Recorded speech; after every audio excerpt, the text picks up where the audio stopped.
So the Borromees Hotel is an absolutely stunning hotel, and guests have their own private garden that they can go into, which has a private dock down at the bottom.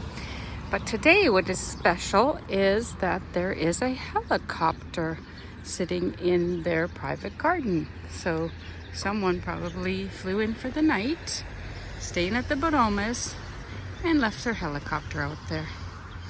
Only things you see in Stresa. Pretty spectacular.